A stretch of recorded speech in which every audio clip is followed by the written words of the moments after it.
Olá, pessoal, tudo bem? Meu nome é Sérgio, sou professor de matemática e física, e hoje eu vim aqui nesse vídeo para fazer um convite especial para você, que é para a gente sentar, tomar um pouquinho de café e discutir sobre cálculo. Sim, essa é uma matéria que muita gente tem medo antes de entrar na universidade. Eu fiquei um pouco assustado com as histórias que as pessoas me contavam na época, mas depois eu vi que não é tanto assim um bicho de sete cabeças, não. Mas claro, há lá suas ressalvas, né? Tem sim algumas coisas que deixam a gente com uma certa dificuldade, principalmente se você já tem uma leve deficiência em matemática básica. Bom, pensando nisso, quando a gente pensa numa referência para cálculo, geralmente nós podemos citar cálculo A, cálculo B, livros do Stewart, do Guidorizi, do Leitoldi, e por aí vão. São muitos os autores e muitos os livros que falam sobre essas matérias de cálculo 1, 2 e 3 que a gente vê na graduação. Uma em particular foi muito desafiadora quando eu estava estudando, que é o livro das autoras Diomara e Maria Cândida, que é o livro Cálculo Diferencial e Integral de Funções de Várias Variáveis. Basicamente, ele fala um pouquinho sobre as condições de limite, continuidade, derivada e integrais múltiplas para funções de várias variáveis. Então tem um mix ali do que eu vi em cálculo 2 e também do que eu vi em cálculo 3. Mas por que eu citei esse livro em particular? Na universidade que eu estudei, que foi na UFJF, esse era o livro que dava medo em muita gente. E confesso, eu também fiquei com muito medo dele na época. É um livro que traz problemas bem desafiadores e até mesmo os exemplos resolvidos do livro não são nada triviais. Mas o fato de serem exercícios desafiadores é muito interessante, porque te intriga e faz você tentar quebrar a cabeça um pouco para conseguir desvendar um mistério de algumas questões. E até mesmo nas provas, algumas das questões mais difíceis eram baseadas ou até mesmo integralmente retiradas desse livro. Então, por conta disso, pensando no perrengue que foi quando eu passei na época da graduação para conseguir resolver questões desse livro, eu pensei em fazer uma série de vídeos para compartilhar com vocês soluções de algumas questões que são trazidas nesse livro. São questões bem interessantes, vou tentar resolver o máximo de questões do livro possível, vou aí seguindo na ordem, talvez, ou meio aleatório, mas vocês podem ter total liberdade para comentar algum exercício específico desse livro que vocês gostariam de ver resolução aqui no canal.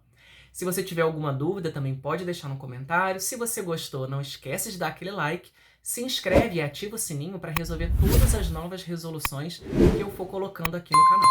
Tá bom? Então, sem mais delongas, eu pergunto para você, e aí, pronto para tomar café comigo?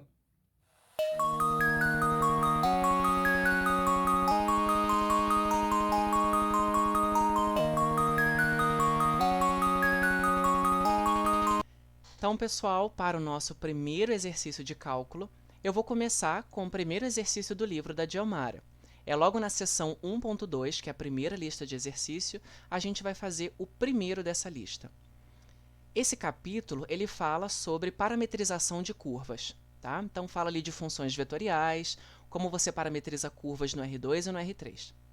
E o primeiro exercício fala o seguinte: para cada um dos seguintes pares de equações paramétricas, esboce a curva e determine sua equação cartesiana.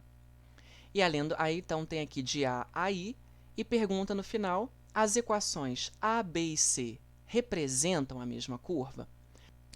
Primeiro, antes da gente fazer o exercício, vamos só relembrar qual que é a diferença entre equações paramétricas e equações cartesianas. A equação cartesiana, vou pegar o exemplo a reta, é aquela equação que relaciona os eixos coordenados, x e y, por exemplo, olhando no R2. Então, a equação cartesiana de uma reta a gente conhece bem, y igual a x mais b. A paramétrica é aquela que, ao invés de você ter duas ou três letras, você vai ter um único parâmetro. Por exemplo, você tem uma curva aí no espaço e você quer achar uma equação para essa curva. O que você faz? Você vai olhar para os reais e vai pegar um intervalo nele, que pode ser inclusive todos os reais, e para cada valor desse intervalo, você associa um ponto na sua curva. Então, o próximo valor, você associa um outro ponto. Ou seja, para cada parâmetro t, você associa um ponto na sua curva. Ou seja, você tem uma função que leva esse intervalo na imagem que é a curva. E aí, usando de novo o exemplo da reta, como que a gente pode parametrizar ela? eu posso chamar x de t, e x pode ser qualquer coisa, então t aqui pode pertencer aos reais. E o y vai ser quem? No lugar de x, eu coloco t, at mais b. Pronto, aí parametrizei. Qual que vai ser, então, a função?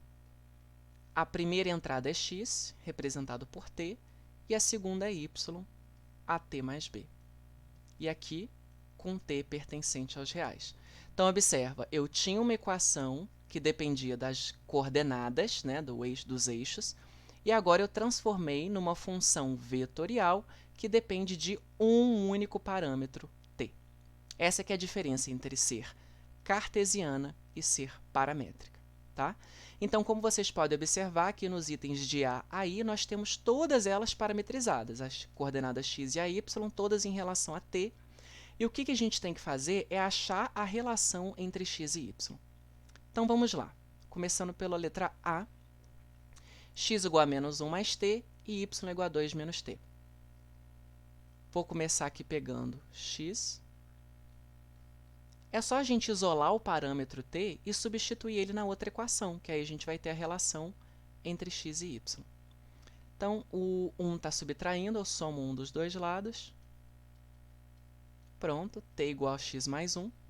Venho aqui na equação do y, e aonde aparece t, eu substituo por x mais 1. Então, y é igual a 2 menos x menos 1. Y é igual a 1 menos x. Só para ficar bem com cara aí de equação da reta, olha só. A gente tem menos x mais 1. Essa é a equação cartesiana. Isso daqui é a equação de uma reta. Essa reta, o coeficiente angular dela é menos 1, o que significa que ela é decrescente. E o coeficiente linear é 1, que é onde corta o eixo y. Então, aqui com o auxílio do GeoGebra, a gente pode fazer essa equação. Só que primeiro, você tem que visualizar se x e y estão definidos em todo o R2. Como que você vai fazer isso? Observa que x é menos 1 mais t. E o t pertence aos reais. Então, t pode ser qualquer valor. Qualquer valor, quando eu substituir aqui menos 1, também dá qualquer valor. Então, o x aqui pode ser qualquer coisa. Eu consigo achar qualquer valor de x. Né? Para qualquer valor que você quiser, você substitui um t esperto aqui para ter esse valor. Mesma coisa o y. Y é 2 menos t, com t real. Se t pertencente aos reais, ele pode ser qualquer coisa. 2 menos qualquer coisa também dá qualquer número que eu quiser, tanto positivo quanto negativo. Não tenho nenhuma restrição, então é uma reta em todo o R2. Então, você joga lá no GeoGebra, y igual a menos x mais 1. Observa, o coeficiente linear é onde corta o y. E para você descobrir onde corta o x, é só você substituir y por zero, né? Que aí você acha a raiz dessa equação. Tudo bem? Tranquilinho. Letra B. Mesmo esquema, x igual a menos 1 mais t ao quadrado e y igual a 2 menos t ao quadrado com t real. Pega a equação do x. Posso somar 1 dos dois lados. Agora, observa que na outra equação também aparece t ao quadrado, então eu não preciso aqui tirar a raiz. Vou usar assim mesmo. Y igual a 2 menos, aonde aparece t ao quadrado, a gente substitui por x mais 1. Y é igual a 2 menos x menos 1. Y igual a 1 menos x. Novamente, nós temos a equação menos x mais 1. Ela também é a equação de uma reta e observa que é a mesma da letra A. Mas será que representa realmente a mesma curva? Lembra que eu falei que a gente precisa ver se x e y podem ser qualquer valor no R2, né? Então, vamos de novo fazer aquela análise. X é menos 1 mais t ao quadrado, com t pertencente aos reais. Agora, observa que aqui nós temos t ao quadrado. O que isso implica? Implica que quando eu jogar qualquer valor real aqui, quando a gente eleva ele ao quadrado, ou dá zero ou dá positivo. Então, t ao quadrado sempre é um valor não negativo, sempre é maior ou igual que zero. Então, se x é menos 1 mais t ao quadrado e t ao quadrado é sempre maior ou igual que zero, x é maior ou igual que menos 1 mais zero, né? Porque t ao quadrado é sempre maior ou igual que zero, que dá menos 1. Ou seja, a gente tem uma restrição. X não dá qualquer valor. X é sempre maior do que menos 1. Então, para valores menores do que menos 1, x não está definido. Observa que você pode jogar qualquer valor de t aqui que você não vai achar x menor do que menos 1. Mesma coisa para o y. Y é 2 menos t ao quadrado. Então, se t ao quadrado é maior ou igual que zero, menos t ao quadrado é menor ou igual que zero. Então, y vai ser menor ou igual que 2 menos zero, que é 2. Ou seja, o maior valor de y é 2, já que é uma reta decrescente, né? Então, temos a limitação. Aqui, caso você tenha dúvida, o que eu usei é o seguinte. Por que ficou menor igual aqui e não maior igual no x, né? Porque t ao quadrado é não negativo. Então, se você multiplicar por menos 1 dos dois lados, troca a desigualdade. Então, por isso que eu usei menor igual aqui, porque está menos t ao quadrado, ok? Então, você tem que lembrar que no GeoGebra, quando você for jogar ou quando você for desenhar no papel, x não é todos os valores, só para valores maiores do que menos 1. Então, você faz o mesmo esqueminha. Ó. Você vai pegar o coeficiente linear, você sabe a raiz, mas o x está limitado a partir do menos 1. Se você pega lá a sua equação y é igual a menos x mais 1, quando você substitui o x por menos 1,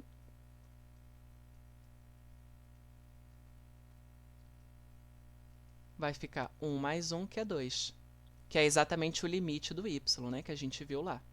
E a partir deste ponto, ela começa a decrescer. Então, observa que aqui nós não temos uma reta, mas sim uma semi-reta, porque ela tem um início, né? E aí ela vai infinitamente para o outro lado. Então, essa equação, na verdade, é uma semi-reta. Então, aqui a gente já pode responder, né? A, B e C representam a mesma curva? A gente já viu que não. A dá uma reta e B dá uma semi-reta. Tranquilo? Vamos para a próxima. X igual a cosseno ao quadrado de t e y igual a seno ao quadrado de t. Se você conhece bem as relações trigonométricas, você sabe que seno ao quadrado mais cosseno ao quadrado dá 1. Mas seno ao quadrado é y, cosseno ao quadrado é x. Então, quem que é y? Menos 1 mais x. Desculpa, menos x mais 1. Olha que curioso, a gente tem de novo a mesma equação cartesiana, mas a gente precisa ver se ela vai representar toda a reta, a semi-reta ou só um pedacinho. Então, vamos lá. X é cosseno ao quadrado de t. A gente sabe que funções trigonométricas seno e cosseno estão limitadas entre 1 e menos 1. Então, quando você elevar ao quadrado, já que todo número ao quadrado é zero ou positivo, isso significa que cosseno ao quadrado está limitado entre 0 e 1. Então, já que o meu x é cosseno ao quadrado, significa que o x está limitado entre 0 e 1. E, usando a mesma análise para o seno, você vai ver que o y, que é seno ao quadrado, também está entre 0 e 1. Então, nós temos aí essas limitações. Observa que agora não vai para infinito dos dois lados, nem só de um lado. Ele está limitado dos dois. Então, quando a gente for fazer o gráfico, observa, o x está limitado entre 0 e 1, o y está limitado entre 0 e 1. E ainda é a equação daquela reta, o coeficiente linear aqui e a raiz aqui. Só que agora nós temos uma semi-reta com a limitação de que x está entre 0 e 1. E aí, consequentemente, o y também estará entre 0 e 1. Ou seja, essa equação cartesiana que nós encontramos, ela é a equação de um segmento de reta. Então, é sempre importante você ficar atento na parametrização. Por mais que o t vá em todos os reais, ou seja, o t pode ser qualquer valor, não significa necessariamente que isso irá produzir todos os valores reais para x e todos os valores reais para y. Dependendo da forma como está parametrizado, ele vai apresentar limitações. Tudo bem? Continuando. Letra D. X igual a t ao quadrado e y igual a t ao cubo. Então, x igual a t ao quadrado. O que a gente tem aqui? Se x igual a t ao quadrado, significa que t é a raiz quadrada de x. Quando você jogar aqui y igual a t ao cubo, o que você vai ter? Y é igual. O que é t ao cubo? Vai ficar o t é raiz de x ao cubo. Mas raiz de x a gente pode escrever como x elevado a meio. E isso ao cubo. Então, y é igual a x elevado a 3 meios. Só que aqui a gente tem uma restrição, né? Como eu falei, como x igual a t ao quadrado, ele é sempre maior ou igual que zero, mesmo o t admitindo valores negativos, né? Então, aqui ficaria, por exemplo, um mais ou menos. E aí, quando a gente eleva ao cubo, também ficaria mais ou menos, porque pode ser que dê negativo. Mas observa o seguinte, que como o x é positivo, ele obrigatoriamente é zero ou positivo, todo número positivo elevado a qualquer coisa vai continuar sendo positivo. Então, o nosso y, como ele depende de x e x é positivo, y também é positivo. Ou, claro, o próprio zero, né? Porque se x for zero, 0 elevado a 3 meios dá zero também. E aí, como que você vai descobrir, poxa, que equação é essa, né? Y igual a x elevado a 3 meios. Aí não tem jeito, vocês têm que jogar valores aqui, igual a gente faz no ensino médio mesmo, para olhar as imagens. Por exemplo, quando x igual a 0, y é 0. Quando x igual a 1, y é igual a 1. Quando x é igual a 2, a y é igual a 2 elevado a 3 meios, que é a mesma coisa que x raiz de x, ou seja, 2 raiz de 2. E por aí vai, você vai achando os valores no gráfico, depois é só você conectar esses pontos, né? Então, ó, quando x é 0, é 0. Quando x é 1, é 1. Quando x é 2, vai ser elevado no 2 raiz de 2. E assim sucessivamente, ok?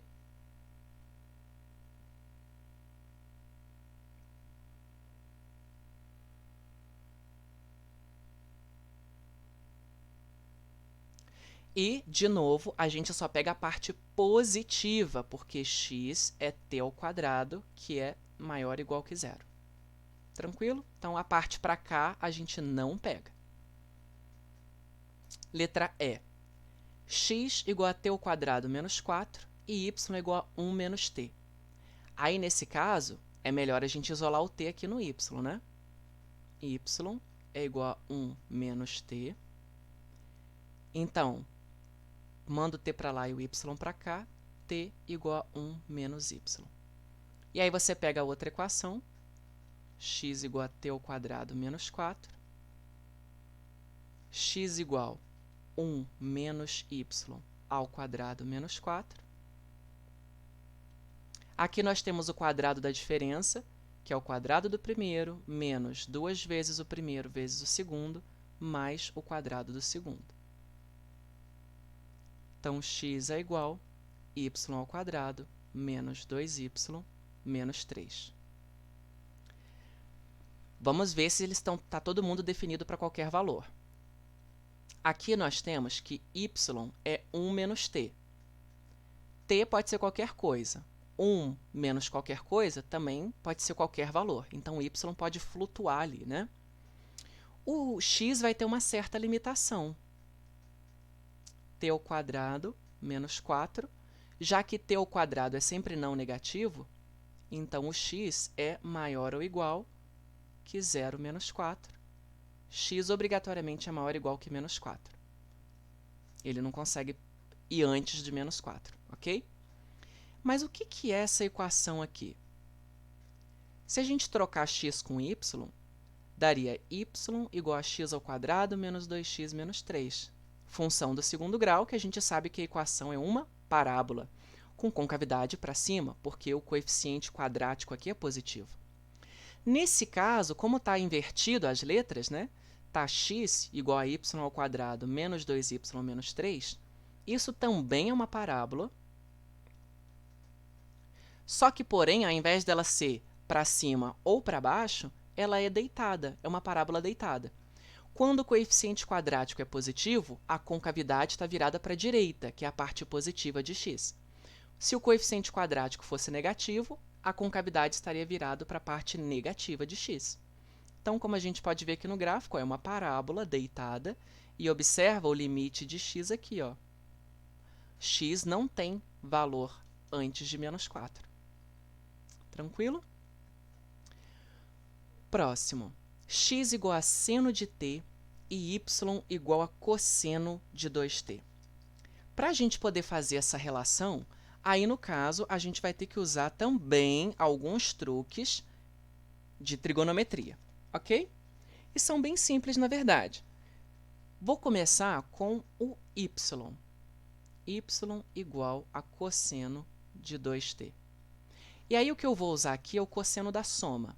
Vamos lembrar a fórmula do cosseno da soma? Cosseno de A mais B é o quê? Cosseno A vezes cosseno B mais seno A vezes seno B. Então, se eu pegar cosseno de 2t, é a mesma coisa que cosseno de t mais t. Que aí vai dar cosseno t vezes cosseno t mais seno t vezes seno t. Em outras palavras, desculpa, aqui é menos, né? O cosseno troca o sinal. Então, o cosseno de 2t vai ficar cosseno ao quadrado de t menos seno ao quadrado de t. Tranquilo?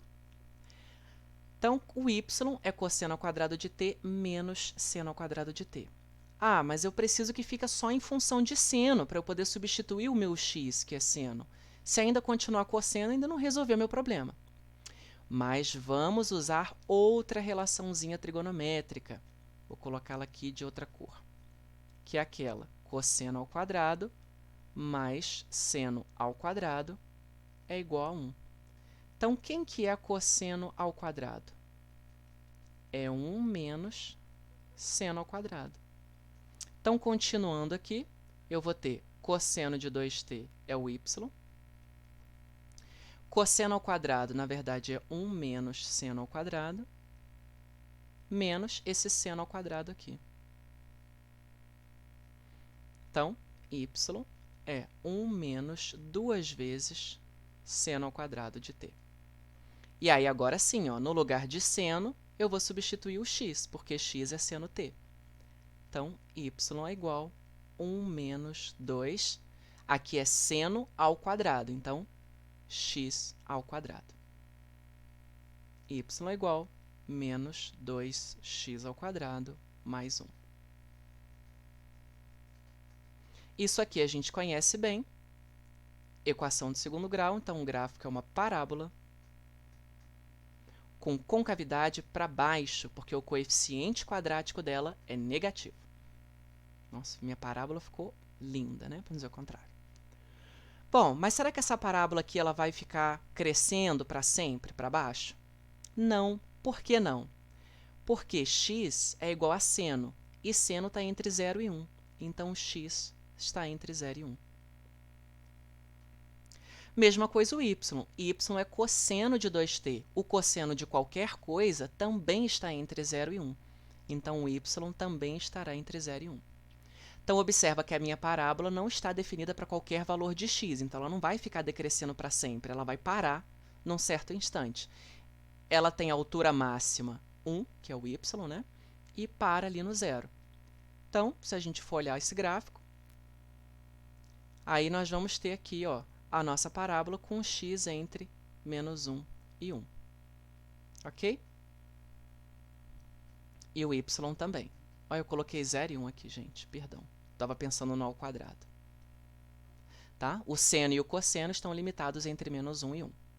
Então, fica aqui a nossa parábola. Como vocês podem observar, o x está aqui entre menos 1 e 1. E olha só o y também entre menos 1 e 1. Beleza? G. X igual a cosseno t e y igual a menos 3 mais seno t. O que a gente vai fazer aqui? Bom, eu vou pegar o y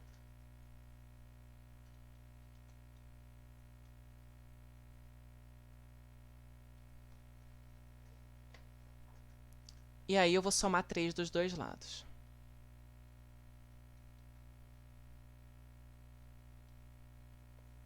Beleza. Então, y mais 3 igual a seno t. Tá, mas e agora, hein? Como é que eu relaciono seno e cosseno?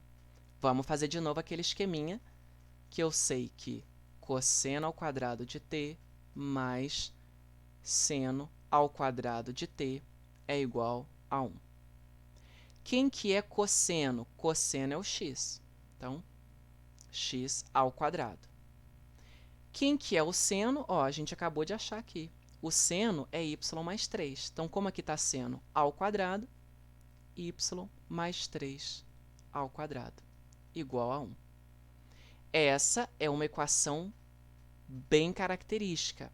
Essa aqui é a equação de uma circunferência. Essa circunferência, quais são as propriedades dela? Aonde ela está centrada? O centro dela é o 0, menos 3, e o raio dela é 1. Mas como que a gente consegue essas informações de centro e raio? Vamos lembrar a equação geral de uma circunferência lá da geometria analítica. É o quê? X menos o x do centro ao quadrado mais y menos o y do centro ao quadrado igual o raio ao quadrado. Então, aqui está x menos quem? Menos ninguém. Então, a coordenada x do centro é 0. E aqui está y menos quem? Menos 3, porque é y menos menos 3. Aí fica y mais 3 ali. Então, eu consigo achar que a coordenada y do centro é menos 3. Ok? E aqui o raio. Raio ao quadrado dá 1. Que número ao quadrado que dá 1? O próprio 1. Então, você vai primeiro marca o centro. Isso é importante. Você primeiro marca o centro e aí você faz uma circunferência de raio 1. Então, marquei o centro aqui. 0 no x, menos 3 no y, de raio 1. Então, vai até o 2 e até o menos 2 e até o menos 4, né? De raio 1 só. E o x aqui, variando entre 1 e menos 1. E a gente consegue até ver essa variação do x, porque x é cosseno. E cosseno está entre menos 1 e 1. Ok? H. Y igual a 3 cosseno t e ou melhor, x igual a 3 cosseno t e y igual a 2 seno t. Mesmo esquema, gente. Eu vou isolar o cosseno e seno, porque eu sei que cosseno ao quadrado mais seno ao quadrado dá 1. Então, aqui de x igual a 3 cosseno t, o que a gente consegue? Divide por 3, x sobre 3 igual a cosseno t. De y igual a 2 seno t, a gente divide por 2 e isso dá seno t. Vamos para a nossa propriedade trigonométrica. Cosseno ao quadrado mais seno ao quadrado é igual a 1. Quem que é cosseno? X sobre 3. Então, x sobre 3 ao quadrado mais quem que é o seno? Y sobre 2 ao quadrado é igual a 1. Então, o que nós vamos ter aqui? X ao quadrado sobre 9 mais y ao quadrado sobre 4 é igual a 1. E essa também é uma equação clássica, que é a equação de uma elipse. Quais são as propriedades? O centro dela é o 0, 0. ok? O A vale 3 e o B vale 2. O que é esse A e o que é esse B? Vamos lembrar rapidamente. A equação de uma elipse é bem parecida com a de uma circunferência, x menos o x do centro ao quadrado sobre a ao quadrado, mais y menos y do centro ao quadrado sobre b ao quadrado é igual a 1. E aí, quando você vai fazer o desenho de uma elipse, ela é um pouquinho mais achatada, né, que uma circunferência. Esse tamanho aqui do centro até o limite dela aqui é o A. E do centro até o limite em Y é o B. Então, isso ajuda muito. Ela está centrada no zero. O B vale 2, então 2 para cima, 2 para baixo. Ela está no 0, 0 e o A é 3, 3 para a esquerda, 3 para a direita. E agora só ligar os pontos. Então, nós temos aqui ó, o centro no 0, 3 para a esquerda, 3 para a direita, que é o A. O centro é 0, 2 para cima, 2 para baixo, que é o B. Pronto, liga esses pontos, temos aí a nossa elipse. E, finalmente, o item I. X igual a secante e Y igual a tangente. Bom, aí, novamente, nós temos uma outra propriedade trigonométrica, que é tangente ao quadrado mais 1 é igual a secante ao quadrado. Então, o que eu vou fazer aqui? Quem que é tangente? Eu comi o t, né? Estava com fome. Tangente ao quadrado de t mais 1 é igual a secante ao quadrado. Quem que é tangente é y. Quem que é secante é x. Então, o que nós vamos ter? X ao quadrado menos y ao quadrado igual a 1. Essa é a equação de uma hipérbole. Só que temos um detalhe. Aqui está entre menos π sobre 2 e π sobre 2. Por conta desse intervalo um pouco menorzinho, a gente não está andando 360, concorda? Você está pegando ali um intervalinho de 180 graus. E aí, nesse caso, a gente vai ter uma hipérbole, só que a gente tem que analisar algumas restrições. Primeiro, o x é a secante. Secante, vamos colocar aqui, secante é 1 sobre cosseno. E aí, se você pega lá o seu círculo trigonométrico, de menos π sobre 2 até π sobre 2, que dá o primeiro e o quarto quadrantes, aqui o cosseno é sempre positivo, né? Porque quem é cosseno? Cosseno é o x. Então, no primeiro e no quarto quadrantes, cosseno é positivo. Então, 1 sobre cosseno sempre será positivo. Então, observa que a gente só pega a parte positiva do x. E essa hipérbole é uma hipérbola que ela está em pé em relação a x, né? Porque ela acompanha quem? Você sempre pensa que ela acompanha aquele que está negativo. Então, como y está negativo e y é em pé, a nossa hipérbole vai ser desse tipo, ó, em pezinha. Se quem tivesse negativo fosse o x, então a nossa hipérbole seria deitadinha assim. Ok? Só que observa, o nosso x tem uma restrição, só pega a parte positiva. Então, essa parte aqui da hipérbole ó, não tem.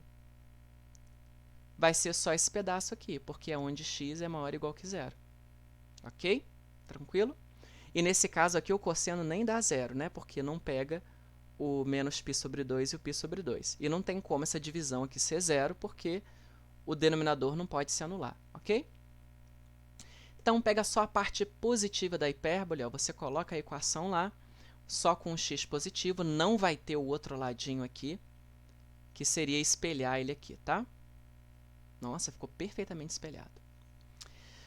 Bom, Ficou grande, mas pelo menos a gente conseguiu atingir o nosso objetivo, que foi resolver completamente o exercício número 1 da primeira lista de exercícios da Diomara. No próximo vídeo, a gente vai fazer um processo muito parecido, só que agora vai ser no R3. Então, nós vamos ter 3 coordenadas x, y e z e precisaremos representar os seus gráficos no plano 3D. Aguardo vocês até lá. Forte abraço!